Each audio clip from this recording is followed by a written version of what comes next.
நமது புனிதமிகு திருத்தந்தை பிரான்சிஸ் அவர்கள் 2025 ஜூபிலியாக கொண்டாட செய்து எதிர்நோக்கின் மக்களாக, எதிர்நோக்கின் திருப்பயணிகளாக நாம் இருக்கிறோம் என்ற ஒரு கருத்தை சிந்திக்க தந்திருக்கிறார்கள். 2025 எதிர்நோக்கின் திருப்பயணிகளாக நாம் இருக்க போகிறோம் என்று சொல்லுகிறார் என்றால், நாம் இறைவனுடைய ஆசீரை, இறைவன் தரக்கூடிய நல்வாழ்வை எதிர்நோக்கி இருக்கிறோம். ஒரு பொழுதுமே நமக்கு ஏமாற்றம் தராது.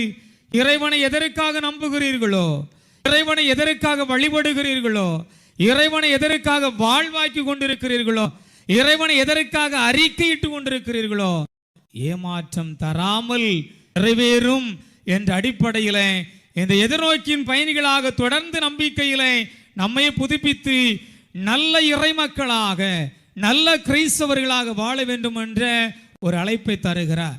அந்த 2025 ஆண்டு ஜூபிலியை கொண்டாடுவதனுடைய முன் தயாரிப்பாக முந்தைய ஆண்டாம் இந்த 2024 இறைவேண்டலின் ஆண்டாக நமக்கு தந்திருக்கிறார். எதிர்நோக்குக்கும் இறைவேண்டலுக்கும் ஒரு தொப்புள் கொடி உறவு உண்டு. இறைவேண்டல் செய்கின்ற பொழுது எதிர்நோக்கு ஏற்படுகிறது.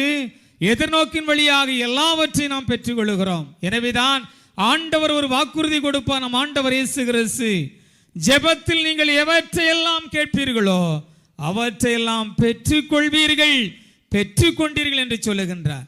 எனவே 2025 ஆண்டு ஜூபிலியிலே நாம் எதிர்நோக்கின் மக்களாக, திருப்பயணிகளாக ஆண்டவரை எதிர்நோக்கி இருந்தோமே, எவற்றுக்கெல்லாம் நம்பியிருந்தோமோ, எவற்றையெல்லாம் எதிர்நோக்கி இருந்தோமோ அத்தனையும் இந்த 2024 ஆண்டு இறைவேண்டலின் ஆண்டிலே பெற்றுக்கொள்வோம். அதனுடைய தயாரிப்பாக இந்த ஆண்டு இறைவேண்டலின் ஆண்டாக நாம் கொண்டாடி கொண்டிருக்கிறோம்.